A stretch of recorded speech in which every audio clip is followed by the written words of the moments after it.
Bonjour mes frères et sœurs. Aujourd'hui l'Église nous propose de méditer sur l'évangile communément appelé l'évangile du bon samaritain. Ce récit du bon samaritain fait suite à la question du docteur de la loi Jésus. Que dois-je faire pour avoir la vie éternelle? Jésus lui répond tout simplement qu'il faut aimer Dieu et aimer son prochain. Et il continue sa question, il dit, qui est donc mon prochain? Et suite à cela, Jésus nous raconte l'histoire de cet homme en voyage qui tombe par malheur entre les mains des brigands qui le laissent à moitié mort. Et la suite, nous la connaissons. Je voulais donc aujourd'hui relever deux surprises dans ce récit.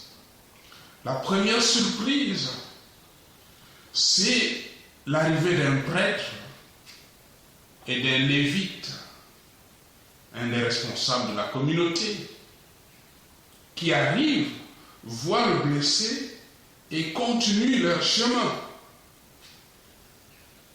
Ils ne voulaient pas risquer la souillure du sang qui leur compliquerait peut-être la vie, qui leur empêcherait de célébrer le culte. Peut-être que nous aujourd'hui, prêtres et autres responsables de la communauté, on pourrait passer aussi de l'autre côté du chemin, pas à cause de la souillure du sang, mais à cause du manque de temps. Parce que nous avons beaucoup de choses à faire, il y a beaucoup de réunions, il y a beaucoup de choses encore à mettre en place en paroisse. Donc je n'ai pas le temps de m'occuper de ce SDF ou d'autres personnes qui ont besoin de moi. La deuxième surprise, c'est quand le Samaritain arrive. Ce Samaritain, qu'on considère comme quelqu'un qui ne croit pas vraiment de manière juste, qu'on considère comme hérétique, que les Juifs considéraient comme ennemis. Voilà, c'est quelqu'un dont la foi n'est pas droite. Mais qu'est-ce qu'il fait, lui, ce monsieur? Il voit le blessé, il n'hésite pas à s'approcher du blessé. Il le soigne, le charge sur son âme et le conduit à une auberge et il paye tous les frais. Mes frères et sœurs, devant ce geste du Samaritain, aucune loi ne peut nous y contraindre. Seul l'amour gratuit peut expliquer ce comportement. C'est cela que Jésus cherche à faire comprendre aux docteurs de la loi qui cherchent la vie éternelle. Jésus lui répond par ce récit qu'il n'y a pas d'autre chemin que l'amour, quel qu'en soit le risque. Ma sœur, mon frère, toi qui cherches la vie, Jésus nous dit, il n'y a pas d'autre chemin que l'amour. À la suite des pères de l'Église, nous pouvons surtout voir dans ce bon Samaritain Jésus lui-même. Mes frères et sœurs, Jésus est le premier bon Samaritain de l'humanité. C'est lui qui est venu au risque de sa vie à la rencontre de l'humanité blessée et de la prendre sur ses épaules comme une croix, de la soigner et de payer les frais le plus lourd. Il a payé de sa vie. Et par ses blessures, nous sommes guéris. Par sa vie donnée, il nous a donné la vie. Mes frères et sœurs, Jésus est notre bon Samaritain.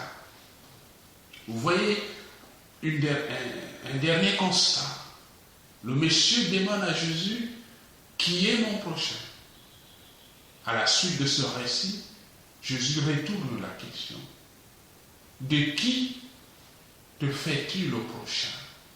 Voilà. Nous avons à être proches de qui? Voilà. la question que Jésus nous retourne.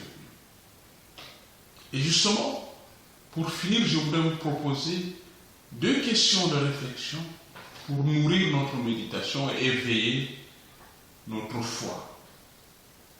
En écoutant ce récit, la question que je pose à nous tous, prêtres, laïcs, chrétiens tout simplement, comment, vis-à-vis des blessés de la vie, des exclus, des rejetés de toutes sortes, manifestons-nous la miséricorde de Dieu? La deuxième question concerne ce temps d'été, ce temps de vacances où les gens sont appelés à se mouvoir. Comment pouvons-nous être proches de ceux qu'on appelle les étrangers qui viennent chez nous en vacances ou que nous allions chez eux? Sachons, mes frères et sœurs, nous rendre proches des gens et être amicaux vis-à-vis de nos frères et sœurs.